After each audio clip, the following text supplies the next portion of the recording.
Le savez-vous? Tandis que nous fêterons religieusement nos morts le 2 novembre, d'autres sont parvenus à faire de cette journée, depuis 2007, la journée pour le droit à mourir dans la dignité. Celui qui d'entre vous prendra le temps de chercher dans un quelconque calendrier international des journées n'y trouvera aucune mention de celle-ci.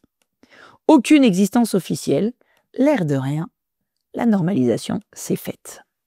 Mais cette normalisation touche aussi le vocabulaire. Mourir dans la dignité, il y a bien que les médias pour reprendre en cœur l'expression comme si elle était consacrée.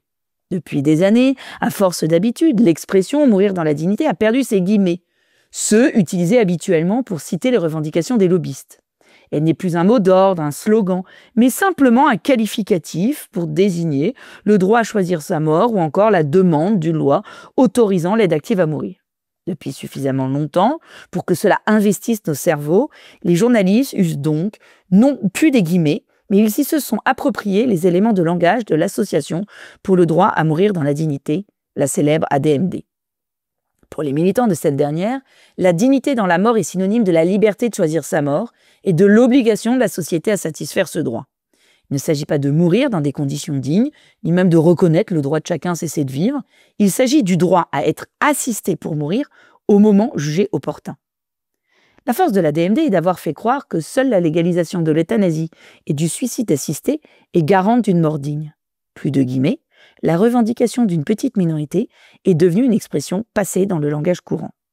La notion de dignité a alors pu changer de sens. Elle est devenue une valeur fluctuante. Sous les coups médiatiques d'une poignée de militants, l'usage du terme a conduit à son changement de définition. Que l'envers de l'expression signifie que celui qui préfère la mort naturelle manquerait de dignité n'a aucune importance.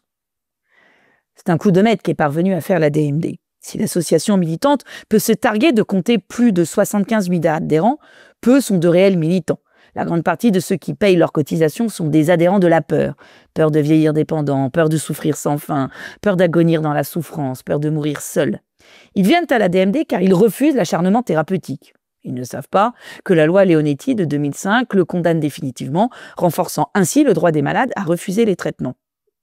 Ils craignent les médecins qu'ils qualifient de mandarins.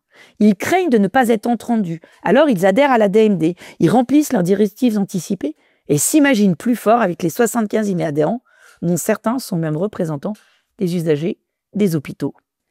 La DMD a réussi ses coups de force. Pendant des années, ses leaders, notamment Jean-Luc Romero, ont parcouru la France pour faire des conférences, 2 à 3 réunions publiques par semaine, dans des villes moyennes de la France périphérique. En général, moins de 30 participants, mais toujours une demi-page dans la presse quotidienne régionale. Puis régulièrement des cas emblématiques, médiatiques. Vincent Humbert, Vincent Lambert, Chantal Sébir, Anne Bert, Alain Koch. Ils ont fait la une des journaux nationaux, ont été dans les tendances des réseaux sociaux. Ils ont poussé le débat sur la scène nationale, provoquant les politiques à se positionner devant les caméras.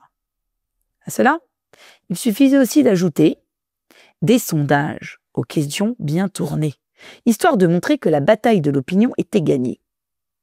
97% des Français seraient pour la légalisation de l'euthanasie et du suicide assisté? À une question simple, il suffisait de s'assurer d'une réponse évidente. Les Français préfèrent l'euthanasie à la souffrance extrême. Il suffisait de taire que sans souffrance, les Français ne voulaient pas de l'euthanasie. La mécanique était donc bien huilée, la machine efficace. Et il a alors semblé à tous qu'il ne manquait plus qu'une volonté politique et que l'opposition de quelques catholiques réactionnaires antiprogressistes était bien nulle. D'autant qu'il n'existe pas beaucoup de militants pour s'opposer à la DMD. Les médecins et le personnel soignant sont trop occupés à compenser le désastre actuel de l'hôpital, à défendre le financement des services de soins palliatifs, pour dénoncer publiquement la rhétorique de la DMD. Il ne reste alors aujourd'hui qu'une étape, celle du vote de la loi. Dans une assemblée paralysée par ses clivages et son absence de majorité, les députés ont là l'occasion de jouer la carte de l'unanimité devant le progrès et de leur capacité d'action. Alors que tout pourrait nous paraître plié avec le retour du débat en janvier à l'Assemblée, nous ne devons pas oublier que l'aide active à mourir était déjà une promesse de campagne de François Hollande. C'était il y a 15 ans. Preuve que la mécanique bien huilée de la DMD a connu quelques grains de sable. Alors pourquoi ne serions-nous pas encore ces grains de sable qui savent encore, eux, ce que signifie réellement le mot dignité? Enfin, je dis ça, je dis rien.